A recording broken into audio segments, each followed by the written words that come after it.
Hi అండి, నేను మీ Hasini Reddy. Welcome to our channel Hasini tailoring. అందరూ ఎలా ఉన్నారండి? బాగున్నారా? మేమైతే చాలా బాగున్నాం. మీరందరూ కూడా బాగుండాలని కోరుకుంటున్నాను.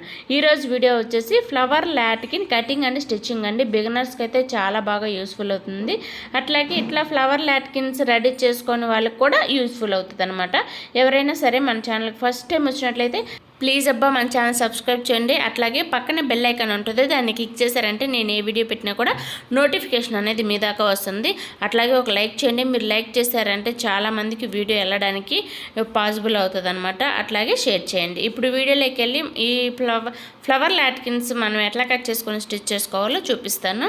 ఇక్కడ వీడియోలో చూపిస్తున్నట్టుగా బ్లౌజ్ స్టిచ్ చేయంగా మిగిలిన ఫ్యాబ్రిక్ ఉంటుంది కదా, దాన్ని ఏం చేస్తారంటే 4 ఫోల్డింగ్లు చేసుకొని 2.5 ఇంచుకి అయితే నేను మార్క్ చేశాను. 2.5 ఇంచ్ అయినా కట్ చేసుకోవచ్చు, 1.5 ఇంచ్ అయినా కట్ చేసుకోవచ్చు, లేకపోతే 2 ఇంచెస్ అయినా పెట్టుకోవచ్చు, లేకపోతే 1 ఇంచ్ అయినా పెట్టుకోవచ్చు. మీకు ఫ్లవర్ ఏ సైజులో కావాలో చూసుకొని కట్ చేసుకోండి.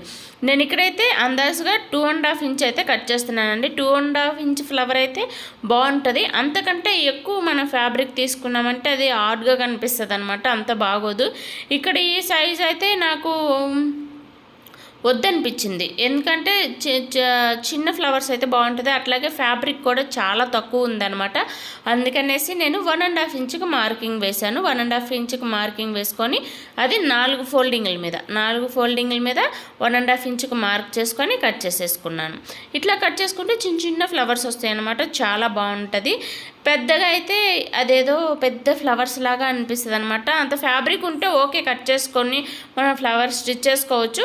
కాకపోతే అంత ఫ్యాబ్రిక్ లేదు కాబట్టి మనం ఫ్యాబ్రిక్ని బట్టి కూడా మనం లాట్కిన్స్ అనేది డిజైన్ చేసుకోవాలి. కాబట్టి ఫ్యాబ్రిక్ని చూసుకొని మీకు ఏ సైజులో కావాలో ఆ సైజులో కట్ చేసుకోవచ్చు అనమాట.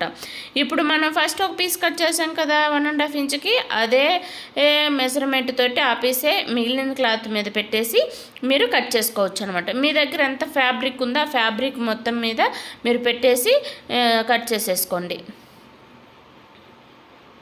నేనైతే ఎంతవరకు క్లాత్ మిగిలిందో ఆ క్లాత్ మొత్తం కట్ చేశానండి. కట్ చేసిన పీసెస్ అయితే ఇవి వచ్చేసి అటు సైడ్ 2 ఫ్లవర్స్, ఇటు సైడ్ 2 ఫ్లవర్స్ వచ్చాయన్నమాట. దీన్ని ఏం చేస్తారంటే ఫస్ట్ పెట్టిన పీస్ ఏదైతే ఉందో అది సీదా పెట్టండి.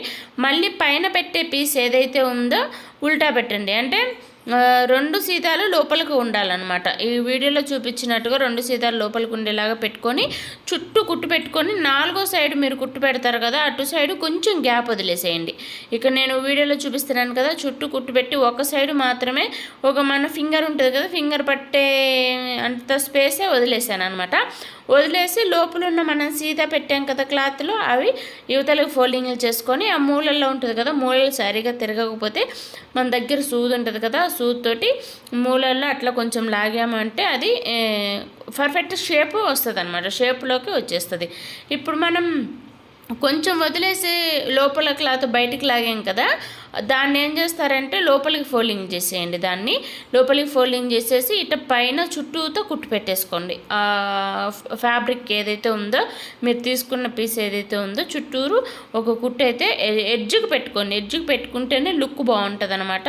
ఎట్లా వంకర్ టింకర్ పెడితే లుక్ బాగోదు. అందుకని ఎడ్జ్కి మీరు కుట్టు అనేది పెట్టేసుకున్న తర్వాత దాన్ని 4 ఫోల్డింగ్లు చేసుకోండి. అంటే సమానంగా పట్టుకోండి. ఎటు సైడు ఖర్చు అటు సైడు సమానంగా పట్టుకొని మధ్యలోకి చిన్న హోల్ అనేది పెట్టేసుకోండి. హోల్ అనేది పెట్టేసుకున్న తర్వాత ఇప్పుడు ఇంకో దాన్ని కూడా అంతే. ఇందాక సరిగా కనిపించలేదు కదా నేను స్టిచ్ చేసేటప్పుడు, ఇట్లా 4 వైపులా స్టిచ్ చేసుకోండి. 2 సీదాలు అనేది లోపలికి పెట్టాలండి. అది మనం బయటకు ఫోల్డింగ్ చేసినప్పుడు సీదా రావాలి కాబట్టి 2 సీదాలు అనేది లోపలికి పెట్టి పైన ఉల్టా ఉండేలాగా చూసుకొని స్టిచ్ వేసుకొని ఇట్లా కొంచెం గ్యాప్ వదిలేం కదా, ఆ గ్యాప్లో నుంచి లోపల ఉన్న ఏదైతే సీదా ఉందో దాన్ని బయటికి తీసేసి ఇందాక చెప్పినట్టుగా మూలల్లో సూది ఉంటుంది కదా, సూదితోటి మనం మూలల ఎడ్జ్ని కొంచెం లాగామంటే అది పర్ఫెక్ట్ షేప్లోకి వచ్చేస్తుంది అనమాట. వచ్చేసిన తర్వాత మనం ఏదైతే గ్యాప్ వదిలామో ఆ గ్యాప్ మొత్తం ఫిల్ చేసి లోపలికి ఫోల్డింగ్ చేసేసి ఇట్లా స్టిచ్ పెట్టుకోవాలి. చుట్టూరు ఎడ్జ్కి స్టిచ్ పెట్టుకొని మీరు ఇట్లా కుట్టుకున్నారంటే ఏమవుతుందంటే చూసేకి లుక్ బాగుంటుంది అనమాట ఫ్లవర్ డిజైన్ చేసిన తర్వాత. ఓకేనా, దీన్ని కూడా అంతే, ఎడ్జులన్నీ సమానంగా పట్టుకొని 4 ఫోల్డింగ్ల మీద ఆ మధ్యలో మూల ఏదైతే వస్తుందో దాన్ని కొంచెం మీ పైపింగ్ థ్రెడ్ ఉంటుంది కదా, థ్రెడ్ కానీ నాడ కానీ ఏదైనా మీరు తీసుకున్నది మీరు రెడీ చేసింది ఏదైనా సరే అది పట్టేమైనా హోల్ అనేది పెట్టుకోవాలి. ఇట్లా నేనైతే 4కి పెట్టేశాను అనమాట. 4 వచ్చాయండి, అందుకనేసి ఉన్న ఫ్యాబ్రిక్లో 4 వచ్చాయన్నమాట. 4 అయితే స్టిచ్ చేశాను. ఇప్పుడైతే ఆ హోల్లో నుంచి మీరు స్టిచ్ చేసుకున్న నాడ ఏదైతే ఉందో ఆ నాడాన్ని దూర్చేసేయండి. దూర్చిన తర్వాత ఇట్లా ఫోల్డింగ్ చేసిన తర్వాత ఇట్లా ఈ ఎడ్జ్కి కొంచెము ఈ ఎడ్జ్ కొంచెము అంటే ఆ నాడ ఉండే దగ్గరికి పోయేసరికి కొంచెం కోసిగా వెళ్ళాలన్నమాట, సమానంగా స్టిచ్ చేసుకోకూడదు. ఫస్ట్ పట్టుకునేటప్పుడు కొంచెం ఎక్కువ పట్టుకోవాలి, నాడ దగ్గరికి పోయేసరికి కొంచెం తక్కువ అంటే ఖర్చు అనేది పట్టుకొని స్టిచ్ చేయాలన్నమాట. అట్లా స్టిచ్ వేస్తే ఏంటంటే ఫ్లవర్ అనేది వంగుతుంది అనమాట, మనకి ముందుకి ఫ్లవర్ లాగా వంగుతుంది అనమాట. అట్లా మనం స్టిచ్ చేయకుండా సమానంగా స్టిచ్ చేసామనుకోండి, ఖర్చు సమానంగా పట్టుకొని స్టిచ్ చేసామనుకోండి, ఆ ఫ్లవర్ ఏంటంటే ఫ్లవర్ లాగా వంగదనమాట, నార్మల్గా ఇట్లా నీలుక్కొనే ఉంటుంది అనమాట. అందుకనేసి ఫస్ట్ ఎడ్జ్ కొంచెం ఎక్కువ పట్టుకోవాలి, నాడ దగ్గరికి వెళ్ళేసరికి కొంచెం తక్కువ పట్టుకోవాలి. అట్లా పట్టుకుంటే ఇట్లా మనం ఫ్లవర్ ఫోల్డింగ్ చేసినప్పుడు ఫ్లవర్ లాగా వంగుతుంది అనమాట. చూడండి ఎంత బాగుందో ఫ్లవరు. ఇప్పుడు దీనికి ఇట్లాగే ఇప్పుడు ఎట్లా స్టిచ్ చేసామో ఇంకొక క్లాత్ని కూడా తీసుకొని అట్లాగే స్టిచ్ వేయాలి. ఇప్పుడు ఇంకో క్లాత్ ఏంటంటే అవతల నుంచి మీరు దూర్చండి లోపలికి. అంటే ఒకవైపు నాడాకి ఇప్పుడు ఫ్లవర్ స్టిచ్ చేసాం కదా, ఇంకొక వైపు నుంచి ఇంకొక క్లాత్ అనేది దూర్చి మీరు ముందు కుట్టిన ఫ్లవర్కి దీనికి ఎంత గ్యాప్ ఉందో చూసుకోండి. మీరు అందాజుగా తెలియకపోతే టేపుతో చూసుకోండి. టేపుతో 1 ఇంచ్ ఉందనుకోండి, దీన్ని 1 ఇంచ్ వచ్చేలాగా చూసుకొని స్టిచ్ వేసుకోండి. ఆ గ్యాప్ 1 ఇంచ్ ఉండేలాగా చూసుకోండి. ఇప్పుడు ఆ ఫ్లవర్ క్లాత్ అంటే ఎంత గ్యాప్ ఉందో ఆ గ్యాప్ ఆ థ్రెడ్ ఎంత ఉందో చూసుకొని మీరు స్టిచ్ వేసుకోండి. మెజర్మెంట్ చూసుకుంటే ఏంటంటే ఈజీ అయిపోతుంది అనమాట. ఒక అందాజుగా స్టిచ్ చేయాలంటే కొంచెం ఎక్స్పీరియన్స్ ఉండాలి. ఎక్స్పీరియన్స్ లేని వాళ్ళకి ఏంటంటే టేప్తో మీరు మెజర్ చేసుకున్నారంటే ఈజీగా పని అయిపోతుంది. ఒకవేళ ఎక్కువ గ్యాప్ వచ్చింది అనుకోండి, మళ్ళీ తీసి మళ్ళీ కుట్టేసరికి మనం కుట్టిన ఫ్లవర్స్ ఏవైతే ఉన్నాయో అవి నలిగిపోతాయి అనమాట, అంత బాగోవు. అందుకనేసి మెజర్ చేసుకొని స్టిచ్ చేసుకోండి. ఇప్పుడు 2 ఫ్లవర్లు స్టిచ్ చేసాం కదా, ఇప్పుడు ఏంటంటే ముందు ఒక ఫ్యాబ్రిక్ ఒక లాట్కిన్ కోసం కొంచెం తీసి పెట్టాను అనమాట. ఇప్పుడు ఏదైతే 4 ఫోల్డింగ్లు మనం ముందు కట్ చేసుకున్నామో అదే కొలతలతోటి ఒక లేయర్ అనేది కట్ చేసుకొని పక్కన పెట్టుకున్నాం అనమాట.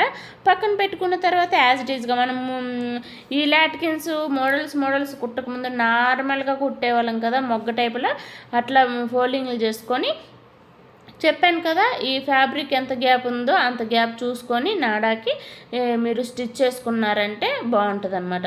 ఇప్పుడు స్టిచ్ చేసేటప్పుడు ఏంటంటే రివర్స్లో స్టిచ్ చేయాలండి. రివర్స్లో స్టిచ్ చేస్తేనే మనం అవతలకు ఫోల్డింగ్ చేసినప్పుడు ఆ ఫ్లవర్ మీదకి ఇది కరెక్ట్గా వెళ్తుంది అనమాట, మనం అవతలకు తిప్పడానికి బాగుంటుంది. ఇప్పుడు ఈ మొగ్గని ఆ ఫ్లవర్స్ మీదకి తిప్పేసామంటే చాలా నీట్గా కనిపిస్తుంది, చాలా లుక్ వైజ్ చాలా బాగుంటుంది అనమాట. మీరు కూడా ట్రై చేసి చూడండి, చాలా అంటే చాలా బాగుంది. నేను ఇవి వేసుకున్నప్పుడు ఏంటంటే నాకు చాలా కాంప్లిమెంట్స్ వచ్చాయన్నమాట. ఎక్కడ కుట్టించారు ఏంటి, ఫ్లవర్స్ చాలా బాగా డిజైన్ చేసుకుంటున్నారు మీరు లాట్కిన్స్, బ్యాక్ అయితే చాలా హెవీగా ఉందని చాలామంది కాంప్లిమెంట్స్ ఇచ్చారనమాట. వాళ్ళకి తెలియని విషయం ఏంటంటే నేనే స్టిచ్ చేసుకుంటానని వాళ్ళకి తెలియదు. నేను చెప్పిన తర్వాత వాళ్ళకి తెలుసు అనమాట, ఓహో మీరే స్టిచ్ చేశారా అని. ఐ హోప్ ఈ వీడియో మీకు నచ్చినట్లయితే ప్లీజ్ సబ్స్క్రైబ్ చేసుకోండి.